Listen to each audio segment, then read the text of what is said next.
Hello friends, ഇന്നത്തെ എപ്പിസോഡിൽ സത്യാമ്മയെ Somasekharan arrest ചെയ്തുകൊണ്ട് പോകുമ്പോ ജീപ്പിൽ കയറി സത്യാമ്മ പോകുന്ന കാഴ്ച കണ്ട് ടെൻഷനോടെ പിള്ളച്ചേട്ടനും പൊന്നിയും ശാലിനിയെ വിളിച്ചു.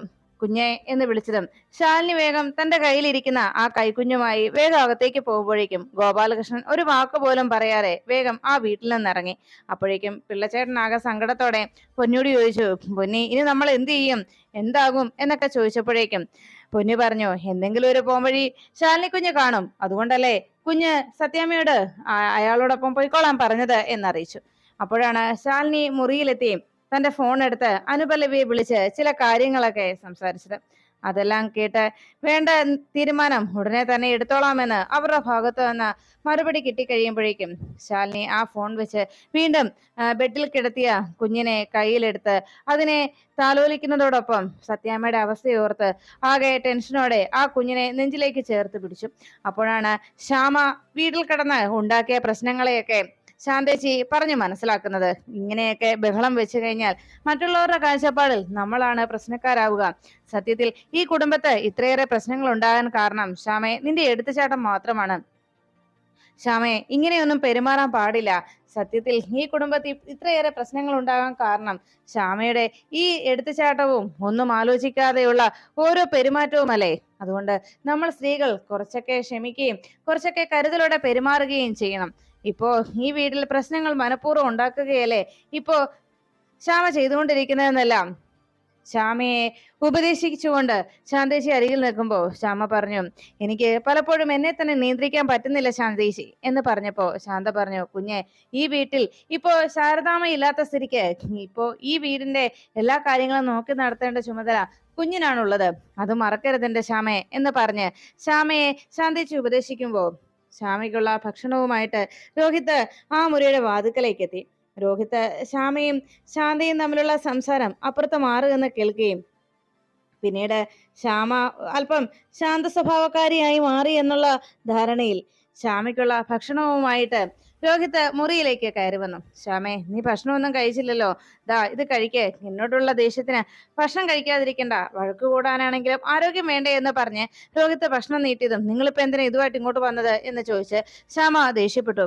അല്ല നീ ഇങ്ങനെ ബഹളം വെച്ചിട്ട് കാര്യമില്ല, ഇതിപ്പോ ഞാൻ കൊണ്ടുവന്നതാണ് പ്രശ്നമെങ്കിൽ ദാ ഈ ഭക്ഷണം ശാന്തേച്ചിയുടെ കൈ കൊടുക്കാം, ശാന്തേച്ചി ദാ ഇത് ശ്യാമയ്ക്ക് കൊടുക്ക എന്ന് പറഞ്ഞ് ശ്യാമയ്ക്ക് കൊടുക്കാനായി ആ ഭക്ഷണം എടുത്ത് രോഹിത് ശാന്തയുടെ കയ്യിൽ ഏൽപ്പിച്ചു. ശാന്ത ആ ഭക്ഷണം ശ്യാമയ്ക്ക് നേരെ നീട്ടിയപ്പോ ശ്യാമ പറഞ്ഞു, എന്താ എന്താ ഇത്, ഞാൻ എന്നെ എന്താ മണ്ടിയാക്കാൻ നോക്കുവാണോ, എന്നെ കളിയാക്കുവാണോ രോഹിത്തെ എന്ന് ചോദിച്ചപ്പോഴേക്കും ഇതിപ്പോ അങ്ങനെയായോ പ്രശ്നം, ഇതാ നീ എന്തായാലും ഒക്കെ വിട്, ഈ ഭക്ഷണം വേഗം കഴിക്കുന്ന പറഞ്ഞ രോഹിത് വേഗം ആ പ്ലേറ്റ് ശ്യാമയ്ക്ക് നേരെ നീട്ടിയപ്പോ അതെ നീ കഴിക്കണമെങ്കിൽ കഴിക്കേ എന്നായിരുന്നു രോഹിത്തിന്റെ മറുപടി.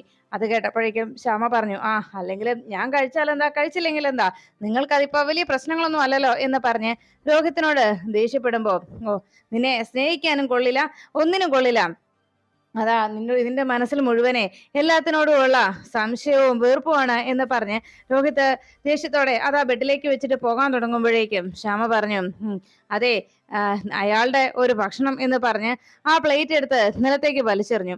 അപ്പോഴേക്കും രോഹിത് ശ്യാമയെ തല്ലാനായിട്ട് ഡി എന്ന് പറഞ്ഞ് തല്ലാനായി കൈയുമായിട്ട് ശ്യാമയ്ക്ക് അരികിലേക്ക് ചെന്നതും ശ്യാമയുടെ നേരെ കൈ ഉയർത്തിയ രോഹിത്തിനോട് ദേഷ്യപ്പെട്ട് കൊല്ല് കൊല്ല്, ഞാനാണല്ലോ ഇവിടുത്തെ പ്രശ്നക്കാരി എന്ന് പറഞ്ഞ് രോഹിത്തിനെ തള്ളി മാറ്റിയിട്ട് ശ്യാമ ദേഷ്യത്തോടെ അവിടുന്ന് പുറത്തേക്ക് ഇറങ്ങി ഓടുകയാണ്. രോഹിത് തൊട്ട് പിന്നാലെ ഓടുകയും രോഹിത്തിന്റെ പിന്നാലെ ശാന്തേച്ചിയും ഓടിയെത്തി. ശ്യാമ ഈ സമയത്ത് താഴേക്ക് ഓടി വന്ന് നിലത്തേക്ക് മുറ്റത്തേക്ക് ഇറങ്ങിയതും അവിടുത്തെ ചരലിൽ തട്ടി കാല് അവിടെ ഒരു കല്ലിൽ തട്ടി നേരെ നിലത്തേക്ക് വീഴുന്നു. അങ്ങനെ തലയിടിച്ച് അബോധാവസ്ഥയിലായി ശ്യാമ. ഉടനെ ശാന്തേച്ചിയും രോഹിത്തും വേഗം വന്ന് ശ്യാമയെ പിടിച്ച് എഴുന്നേൽപ്പിച്ചു.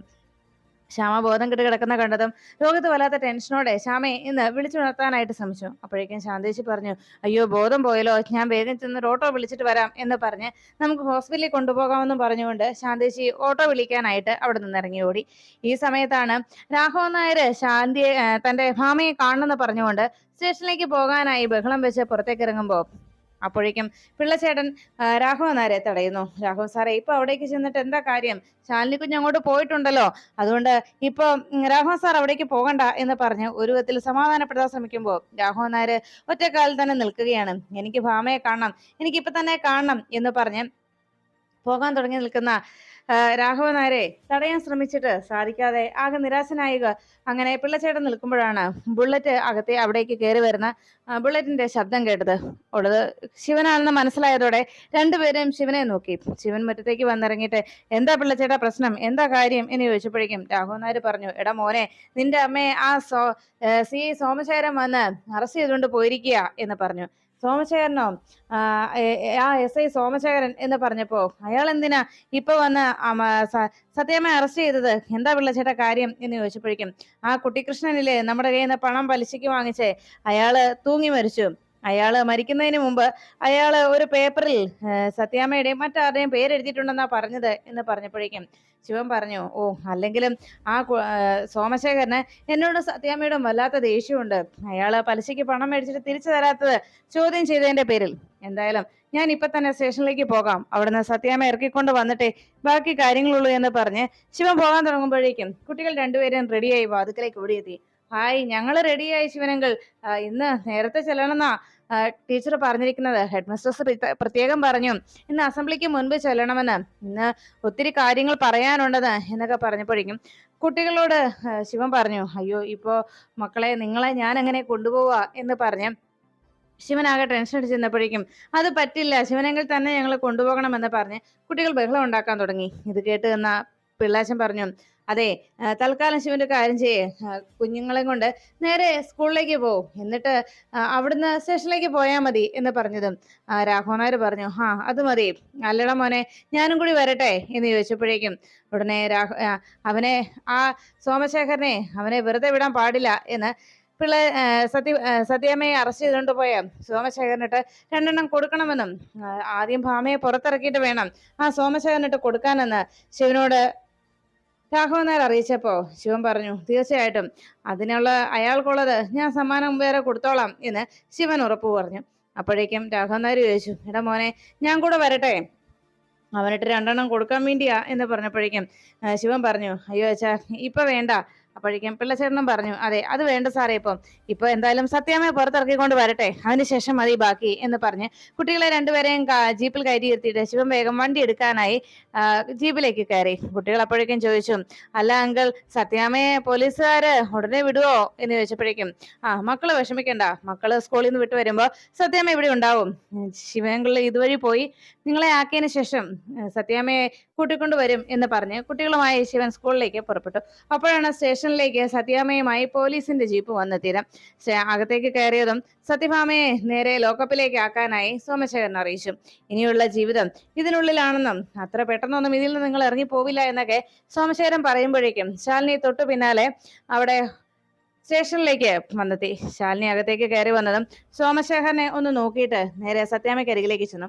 സത്യാമ്മ അപ്പോഴേക്കും മോളെ ശാലിനി എന്ന് വിളിച്ച് സങ്കടത്തോടെ സത്യാമ്മ ശാലിനിയെ നോക്കുമ്പോൾ ശാലിനി പറഞ്ഞു, സത്യാമ്മ വിഷമിക്കാതെ, എത്രയും വേഗം ഞാൻ സത്യാമ്മയെ പുറത്തിറക്കിയിരിക്കും എന്ന് പറഞ്ഞ് ശാലിനി നേരെ സോമശേഖരന്റെ അരികിലേക്ക് ചെന്നു. എന്താ സോമശേഖര, എനിക്ക് സ്റ്റേഷൻ ജാമ്യത്തിൽ സത്യാമ്മയെ കൊണ്ടുപോകാൻ പറ്റില്ലേ എന്ന് ചോദിച്ചപ്പോഴേക്കും സോമശേഖരൻ പറഞ്ഞു, അത് നടക്കില്ല മാഡം, കാരണം സത്യഭാമ ഇത്രയും നാളും നടത്തിയ പലിശ കമ്പനി അതിന് ലൈസൻസ് പോലും ഇല്ലാത്തതാണ്. ആ നിലയ്ക്ക് ഇത്രയും നാളും അവര് ഈ നാട്ടുകാരോടും ഈ സമൂഹത്തോടും ചെയ്തത് വലിയൊരു അനീതിയാണ്. അതുകൊണ്ട് തന്നെ എനിക്ക് നിയമത്തിന്റെ വഴിക്കല്ലേ പോകാൻ കഴിയൂ, നിയമത്തിന്റെ വഴിക്കല്ലേ മേഡം പോകൂ. ഞാൻ കൃത്യമായി നിയമം പാലിക്കുന്ന ഒരാളായതുകൊണ്ട് എനിക്ക് അത് തെറ്റിക്കാൻ കഴിയില്ല മാഡം എന്നായിരുന്നു സോമശേഖരന്റെ മറുപടി. ഉടനെ ശാലിനി പറഞ്ഞു, ശരി, അപ്പോ അങ്ങനെയാണെങ്കിൽ അങ്ങനെ തന്നെ ആയിക്കോട്ടെ, അപ്പൊ ഇനിയുള്ള നിയമ നടപടി എന്താണ് എന്ന് ശാലിനി അന്വേഷിച്ചപ്പോഴേക്കും സോമശേഖരൻ പറഞ്ഞു, നാളെ എന്തായാലും രാവിലെ കോടതിയിൽ ഹാജരാക്കാം, അവിടെ നിന്ന് ജാമ്യത്തിനെടുക്കാം, ജാമ്യം കിട്ടുവാണെങ്കിൽ അവിടുന്ന് ജാമ്യത്തെ കൊണ്ടുപോകാം എന്ന് പറഞ്ഞു.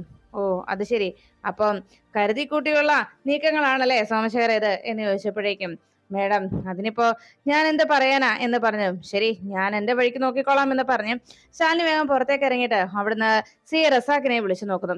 റസാക്കിന് ഫോൺ റിങ് ചെയ്യുന്നല്ലാതെ കണക്ട് ആകാത്തത് കൊണ്ട് അവിടെ നിൽക്കുന്ന പാറാവുകാരനോട് ശാലിനി ചോദിച്ചു, അല്ല റസാക്ക് സ്ഥലത്തില്ലേ? അപ്പോഴേക്കും അയാൾ പറഞ്ഞു, ഇല്ല മാഡം, സാറ് പൂനെയില് മറ്റു കേസ് അന്വേഷണത്തിനായി പോയിരിക്കുകയാണ് എന്നറിയിച്ചപ്പോഴേക്കും സോമശേഖരൻ അരികിലേക്ക് എന്നിട്ട് പറഞ്ഞു, മാഡം ഇത് ഒരു 1.5 പൂട്ടാ, എല്ലാ വഴിയും ലോക്ക് ചെയ്തുകൊണ്ടുള്ള സോമശേഖരന്റെ പൂട്ട്. ഇവിടെ നിന്ന് അത്ര പെട്ടെന്നൊന്നും സത്യഭാമയെ ഇറക്കിക്കൊണ്ട് പോകാൻ കഴിയില്ല മാഡം. കഴിയുമെങ്കിൽ നോക്കിക്കോ, അതിനെ പറ്റിയാണ് ഒരുത്തനും ഇന്ന് ഈ ഭൂമിയിലില്ല. കാരണം അതുപോലെ ഒന്നാണ് ഇനി വരാൻ പോകുന്ന FIR-ഉം എന്ന് പറഞ്ഞപ്പോഴേക്കും ശാലിനി പറഞ്ഞു, ഓ ശരി, അതുപോലെയുള്ള FIR ഇനി ഇടാൻ പോകുന്നെന്നാണ് ഈ പറഞ്ഞു വരുന്നത്. അതെ, അതിനെ മറികടക്കാൻ പറ്റിയ, ആ FIR-നെ എതിർക്കാൻ പറ്റിയ എന്ത് തെളിവുകളാ കയ്യിലുള്ളതെന്ന് അത് വെച്ച് ഇതിന് എതിരായിട്ട് എന്തെങ്കിലും ചെയ്യാൻ പറ്റുമെന്ന് നോക്കട്ടെ എന്ന് പറഞ്ഞപ്പോഴേക്കും കൃത്യമായി ശാലിനി അതിനുള്ള മറുപടിയായിട്ട് സോമശേഖരനോട് ചോദിച്ചു, ഓ അത്രയ്ക്കായോ, അപ്പോ ഈ ഒരു കേസിൽ സത്യാമ്മയെ അങ്ങ് കൊടുക്കുമെന്നാണ് ഈ പറയുന്നത് എന്ന് വെച്ചപ്പോഴേക്കും അതിനെ പറ്റി ആരെങ്കിലും ഇന്ന് ഈ ഭൂമിയിൽ ഉണ്ടോ എന്ന് ഞാനൊന്ന് നോക്കട്ടെ മാഡം. ഈ സോമശേഖരന്റെ FIR-നെ വെല്ലുന്ന രീതിയിൽ സത്യഭാമയെ കോടതിയിൽ നിന്ന് പുറത്തിറക്കാൻ പറ്റിയ ഒരാള് എന്ന് പറയുമ്പോഴേക്കും ശാലിനിയുടെ സുഹൃത്തായ നല്ലൊരു ലോയർ, കൃത്യമായി നിയമത്തിനെ തന്നെ അനുശാസിക്കുന്ന, നിയമത്തിന്റെ വഴിയിൽ തന്നെ കേസുകൾക്കൊക്കെ നിയമം അനുശാസിക്കുന്ന അനീതികളെയൊക്കെ ചെറുത്തുകൊണ്ട് കൃത്യമായി നിരപരാധികളെ ശിക്ഷിക്കപ്പെടാതെ രക്ഷപ്പെടുത്തുന്ന ആ ലോയർ ശാലിനിയുടെ ആവശ്യം അംഗീകരിച്ച്, ശാലിനിയുടെ ക്ഷണം സ്വീകരിച്ച് കൃത്യമായി അവിടേക്ക് വന്നുകൊണ്ടിരുന്നു. ഈ സമയത്ത് സോമശേഖരന്റെ ഫോണിലേക്ക് ഒരു കോള് വന്നു. ശാലിനി എപ്പോഴേക്കും സോമശേഖരനെ നോക്കിയപ്പോ സോമശേഖരൻ പറഞ്ഞു, മേഡം ഇത് മുകളിൽ നിന്നുള്ളൊരു കോളാ, ഞാൻ അത്യാവശ്യമാണ് ഇതൊന്ന് എടുക്കട്ടെ എന്ന് പറഞ്ഞ് സോമശേഖരൻ വേഗം അകത്തേക്ക് പോയി. അപ്പോഴേക്കും അനുപല്ലവി ശാലിനിയുടെ ഫോണിലേക്ക് വിളിച്ചു, മേഡം ഇത് ആ സോമശേഖരൻ വഴിയും സുസ്മിത നടത്തിയിരിക്കുന്ന കളിയായത്. ഇപ്പോ ആശ്രമത്തിൽ നിന്ന് ജഗദീപ് വിളിച്ചിട്ടുണ്ടായിരുന്നു. ജഗദീപാണ് കാര്യങ്ങൾ പറഞ്ഞത്. സുസ്മിതയും ആ സോമശേഖരനും ഒറ്റക്കെട്ട. സത്യത്തിൽ സുസ്മിതയുടെ ചട്ടുകമാണ് ആ സോമശേഖരൻ എന്ന് പറയുന്നത് എന്ന് പറഞ്ഞപ്പോഴേക്കും ശാലിനി പറഞ്ഞു, ഇതിന്റെ അങ്ങേയറ്റത്ത് ഏതോ ഒരാൾ ഉണ്ടാകുമെന്ന് എനിക്ക് ഉറപ്പുണ്ടായിരുന്നു, അല്ലാതെ ഈ സോമശേഖരൻ തന്നെ ഇതുപോലുള്ള കളികളുമായി ഇറങ്ങില്ല എന്ന് ശാലിനി പറയുമ്പോഴേക്കും സോമശേഖരൻ ഫോണിൽ വീഡിയോ കോളുമായിട്ട് അവിടെ സ്റ്റേഷനിനുള്ളിൽ വന്നതെന്ന് സുസ്മിതയോട് സംസാരിക്കുകയായിരുന്നു. അതെ, തന്ന പണത്തിനുള്ള കൂലി കൃത്യമായി, കിട്ടിയ കൂലിക്കുള്ള പണി കൃത്യമായി എടുത്തിട്ടുണ്ട്. കാണണോ, നല്ലൊരു കാഴ്ച ഞാനിപ്പോ കാണിച്ചു തരാമെന്ന് പറഞ്ഞ് വേഗം തന്നെ തന്റെ വീഡിയോ കോളിൽ വന്നിരിക്കുന്ന സുസ്മിതയെ സത്യഭാമ ലോക്കപ്പിൽ കിടക്കുന്ന ആ കാഴ്ച കാണിച്ചു കൊടുക്കാനായി സോമശേഖരൻ വലിയ സന്തോഷത്തോടെ അവിടേക്ക് ഫോണുമായിട്ട് പോകാൻ തുടങ്ങുമ്പോഴേക്കും ശാലിനി തൊട്ടു മുന്നിൽ വന്ന് നിന്നിട്ട് പറഞ്ഞു, എന്തായാലും കൊള്ളാം സോമശേഖര, ഇതിന് പിന്നിൽ ആരോ ഉണ്ട് എന്ന് എനിക്ക് ഉറപ്പുണ്ടായിരുന്നു. അത് ഇത്ര പെട്ടെന്ന് സോമശേഖരൻ തന്നെ എനിക്കത് കാട്ടിത്തരുമെന്ന് ഞാൻ ഒട്ടും കരുതിയില്ല എന്ന് പറഞ്ഞ് ശാലിനി സോമശേഖരന്റെ കയ്യിൽ നിന്ന് ആ ഫോൺ പിടിച്ചു വാങ്ങി. കൊള്ളാം, നിന്റെ പുതിയ വേഷത്തിലുള്ള ഈ നീക്കം എന്തായാലും നന്നായി. ഈ വേഷത്തിന്റെ പോലും ആ മാന്യതയും ആ പവിത്രതയും നീ കാരണം നഷ്ടപ്പെടുത്തുമല്ലോ എന്ന് പറഞ്ഞപ്പോ, അതെ, കുലം മുടിക്കാനായി ഇറങ്ങി പുറപ്പെട്ടവളാണല്ലോ എന്നെ കുറിച്ച് പറയാറുള്ളത്. അപ്പോ എന്റെ ലക്ഷ്യം നേടാനായിട്ട് ഏത് മാർഗവും ഞാൻ സ്വീകരിക്കും, അത് എന്റെ താല്പര്യമാണ് എന്ന് സുസ്മിത അറിയിക്കുമ്പോഴേക്കും ശാലിനി പറഞ്ഞു, അതെ, നീ ഇനി വീണ്ടും എന്നോട് ഏറ്റുമുട്ടാൻ ഇറങ്ങുമ്പോ നിന്റെ ഓരോ പ്രവൃത്തികൾ കണ്ട് പകച്ചു നിന്നിട്ടുള്ള ആ പഴയ ശാലിനി അല്ല ഇത്. ഇപ്പോ നീ ചിന്തിക്കുന്നതിലും നീ സ്വപ്നം കാണുന്നതിലും ഒക്കെ ഉയരത്താണ് ഈ ശാലിനി എന്നുള്ള കാര്യം നീ മറക്കണ്ട എന്ന് പറഞ്ഞപ്പോഴേക്കും സുസ്മിത പറഞ്ഞു, അതെ, പലതവണ തോറ്റ് ഒടുവിൽ തോൽവി മാത്രം വന്നിരിക്കുമ്പോ പിന്നെ ഉണ്ടാകാൻ പോകുന്ന ചിന്ത എന്താണെന്നറിയാവോ? സ്വയം കീഴടങ്ങി അല്ലെങ്കിൽ സ്വയം ചാവേറായിട്ട് ഇറങ്ങി പുറപ്പെടുക. സ്വയം മരിച്ചിട്ടാണെങ്കിലും തന്റെ എതിരാളിയെ ഇല്ലാതാക്കുക എന്ന ചിന്ത, അത് മാത്രമാണ് ഇപ്പോൾ എന്റെയും മനസ്സിൽ. അതുകൊണ്ട് തന്നെ നിന്നെ ഇല്ലാതാക്കാനായിട്ട് തന്നെയാണ് എന്റെ ലക്ഷ്യവും എന്റെ പുറപ്പാടും. അതുകൊണ്ട് നിന്റെ ജീവിതം ഇല്ലാതാക്കുന്നതിന് വേണ്ടിയുള്ള നീക്കം അത് കൃത്യമായി എന്റെ ഭാഗത്തുനിന്ന് ഉണ്ടാകുകയും ചെയ്യുമെന്ന് സുസ്മിത പറയുമ്പോൾ ശാലിനി പറഞ്ഞു, നമുക്ക് കാണാം, നിന്റെ കളി, അത് നമ്മൾ തമ്മിലുള്ള യുദ്ധം ഇവിടെ തുടങ്ങുകയാണെന്നല്ലേ നീ പറഞ്ഞത്, നമുക്ക് നേർ തമ്മിൽ കാണാം എന്ന് പറഞ്ഞപ്പോഴേക്കും സുസ്മിത പറഞ്ഞു, അതെ, നിന്നെ ഇല്ലാതാക്കാനായിട്ടുള്ള, നിന്നെ പട്ടടയിലേക്ക് എടുക്കുന്നതിന് വേണ്ടിയുള്ള നീക്കമാണ് ഈ സുസ്മിത ഇനി നടത്താൻ പോകുന്നത്. അതുകൊണ്ട് തന്നെ ശാലിനി, നീ കുറിച്ചു വെച്ചോ, ഇത് സുസ്മിതയുടെ രണ്ടാം വരവാണ്. എന്റെ ജീവിതം ഇല്ലാതാക്കിയ ഓരോരുത്തരെയും ഇഞ്ചിഞ്ചായി ഇല്ലാതാക്കുന്നതിന് വേണ്ടിയുള്ള സുസ്മിതയുടെ പോരാട്ടം അത് തുടങ്ങിക്കഴിഞ്ഞിരിക്കുന്നു എന്ന് സുസ്മിത ശാലിനിയെ വെല്ലുവിളിച്ചു. നമുക്ക് കാണാമെന്ന് പറഞ്ഞ് ശാലിനി സുസ്മിതയുടെ വെല്ലുവിളി ഏറ്റെടുത്തതിന് ശേഷം നേരെ സത്യാമ്മയ്ക്ക് അരികിലേക്ക് ചെന്നിട്ട് ശാലിനി പറഞ്ഞു, സത്യാമ്മേ, നാളെ സത്യാമ്മയെ കോടതിയിൽ ഹാജരാക്കുമ്പോൾ അവിടുന്ന് തീർച്ചയായും സത്യാമ്മയെ ഞാൻ ജാമ്യത്തിൽ എടുത്തിരിക്കും. അതിന് ഉറപ്പ് ഈ ശാലിനി തന്നെയാ എന്ന് സത്യാമ്മയോട് പറഞ്ഞുകൊണ്ട് സത്യാമ്മയുടെ കയ്യിൽ പിടിച്ച് ശാലിനി ഉറപ്പ് നൽകി അവിടെ നിന്ന് ഇറങ്ങുമ്പോഴേക്കും സത്യാമ്മ ആകെ നിരാശയോടെ ശാലിനിയെ നോക്കി നിൽക്കുകയാണ്. അതിനുശേഷം സത്യാമ്മയുടെ ആ വാക്കുകൾ കേട്ട് ശാലിനിയുടെ വാക്കുകൾ കേട്ട് ആകെ സങ്കടത്തോടെ സത്യാമ്മ നോക്കിയിരിക്കുമ്പോ ശാലിനി സോമശേഖരന്റെ അരികിലേക്ക് ചെന്നിട്ട് സോമശേഖരനോടായിട്ട് പറഞ്ഞു, അതെ, ഓരോരുത്തർക്കും വേണ്ടി ഇതുപോലെ ഓരോന്നും ചെയ്തു കൂട്ടുമ്പോ ദാ ഭസ്മാസുരന് വരം കൊടുത്ത ശിവഭഗവാന്റെ അവസ്ഥ എന്തായിരുന്നുവെന്ന് നെറ്റിൽ സെർച്ച് ചെയ്ത് നോക്ക്, അപ്പോഴറിയാം, ഒന്ന് മനസ്സിലാക്കി വെക്കുന്നത് നന്നായിരിക്കുമെന്ന് പറഞ്ഞ് ശാലിനി സോമശേഖരന്റെ കയ്യിലേക്ക് മൊബൈൽ ഫോൺ കൊടുത്തിട്ട് സത്യാമ്മയെ ഒന്ന് നോക്കി, ഒന്നും പേടിക്കണ്ടെന്നും നാളെ തന്നെ സത്യാമ്മയെ ഞാൻ പുറത്തിറക്കിയെന്നുള്ള ആത്മവിശ്വാസത്തിൽ സത്യാമ്മയെ സമാധാനപ്പെടുത്തി ശാലിനി അവിടെ നിന്നിറങ്ങി. സത്യാമ്മ ആകെ സങ്കടത്തോടെ ശാലിനിയെ നോക്കുമ്പോ അവിടെ രാഘവൻ നായർ ആകെ ടെൻഷൻ അടിച്ച് പിള്ളയോട് ദേഷ്യത്തോടെ പറഞ്ഞു, എടോ, എത്ര നേരമായിടോ അവിടെ ഭാമയുടെ അരികിലേക്ക് പോയിട്ട് ശാലിനി ഇവരൊന്നും പറഞ്ഞിട്ടില്ലല്ലോ, താനിങ്ങനെ വെറുതെ നോക്കി നിൽക്കാതെ ഒന്ന് ആരെങ്കിലും വിളിച്ച് ചോദിക്കടോ എന്ന് പറഞ്ഞപ്പോഴേക്കും പിള്ളച്ചൻ പറഞ്ഞു, അത് പിന്നെ ശാലിനി കുഞ്ഞ് സ്റ്റേഷനിൽ പോയിരുന്നു, സ്റ്റേഷൻ ജാമ്യം കൊടുക്കില്ല എന്നാണ് ആ സോമശേഖരൻ പറഞ്ഞിരിക്കുന്നത്. പിന്നെ സോമശേഖരൻ പറഞ്ഞത് നാളെ കോടതിയിൽ ഹാജരാക്കുമ്പോൾ അവിടെ നിന്ന് ജാമ്യത്തിൽ എടുത്തോളാൻ. അതിനുവേണ്ടിയുള്ള വക്കീലിനെ കാണാനായിട്ട് ശാലിനി കുഞ്ഞ് പോയിരിക്കുകയാണ്. ഇനി എന്തെങ്കിലും കാര്യങ്ങൾ അറിയണമെന്നുണ്ടെങ്കിൽ ശാലിനി കുഞ്ഞ് വന്നാലേ അറിയൂ സാറേ എന്ന് പറഞ്ഞു.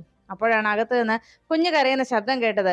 ഉടനെ രാഘവൻ നായർ വേഗം പൊന്നിയെ വിളിച്ചു. പൊന്നി, ഈ കൊച്ചിന്റെ അടപ്പിക്കാൻ ഇവിടെ ആരുമില്ലേ എന്ന് ചോദിച്ച് ബഹളം വെച്ചതും പൊന്നി വേഗം രാഘവൻ നായർ അരികിലേക്ക് ഓടി വന്നു. എന്താ സാറേ എന്ന് ചോദിച്ചതും, ആ കൊച്ചു കിടന്ന് കരയുന്ന കേട്ടില്ലേ? അയ്യോ സാറേ, ഞാനേ അടുപ്പത്ത് കഞ്ഞി ഇട്ടിരിക്കുക, ഞാനിപ്പോ അതിനടുത്തുനിന്ന് മാറിയ കഞ്ഞി വെന്തു പോകും എന്ന് പറഞ്ഞപ്പോഴേക്കും രാഘവൻ നായർ പറഞ്ഞു, ഓ, കഞ്ഞി വെന്തില്ലെങ്കിലും കുഴപ്പമില്ല, നീ വേഗം ആ കൊച്ചിനെ ചെന്നെടുത്ത് അതിന്റെ കരച്ചിന് മാറ്റം നോക്ക്. ഓ, എന്തൊരു ബഹളമാ എന്ന് പറഞ്ഞപ്പോഴേക്കും ഉടനെ പിള്ളേച്ചൻ പൊന്നി കുഞ്ഞിനെ എടുക്കാനായി പോയ സമയത്ത് പിള്ളേച്ചൻ രാഘവൻ നായരോട് പറഞ്ഞു, രാഘവൻ സാറേ, ഒരു കാര്യം ഞാൻ പറയാം, ആ കൊച്ചിന് എന്തോ ജാതക പ്രശ്നം ഉണ്ടെന്നാ എനിക്ക് തോന്നുന്നത് എന്ന് പറഞ്ഞപ്പോഴേക്കും രാഘവൻ നായർ ചോദിച്ചു, താൻ എന്താടെ ഈ പറയുന്നത്? അതെ, എനിക്ക് ആ കൊച്ചിനോട് എന്തോ വിരോധം ഉണ്ടെന്ന് സാറിന് ചിലപ്പോൾ തോന്നിയേക്കും, പക്ഷെ അതല്ല. സാറൊന്ന് ആലോചിച്ചു നോക്കിയും, ആ കുഞ്ഞ് ജനിക്കാൻ പോകുന്നു എന്ന് അറിഞ്ഞപ്പോ തന്നെ ആദ്യം അതിന്റെ മുത്തശ്ശിയെ തന്നെ ആ വീട്ടിൽ നിന്ന് പടിയിറക്കി. ഉടനെ രാഘവൻ നായർ ചോദിച്ചു, മുത്തശ്ശിയോ? ശാരദാമ്മയുടെ കാര്യ സാറേ ഞാൻ ഈ പറഞ്ഞത്. കുടുംബശ്രീയുടെ വിളക്കായിരുന്ന എല്ലാമായിരുന്ന ശാരദാമ്മയെ തന്നെ ആ കുഞ്ഞ് ആദ്യം ആ വീട്ടിൽ നിന്ന് ഇറക്കി. എന്താ സാറൊന്ന് ആലോചിച്ച് നോക്കി എന്ന് പറഞ്ഞപ്പോഴേക്കും രാഘവൻ നായർ ആകെ ഞെട്ടലോടെ പിള്ള പറഞ്ഞത് കാര്യമാണല്ലോ എന്ന ആശങ്കയിൽ അതിനെക്കുറിച്ച് ആലോചിക്കുന്നു.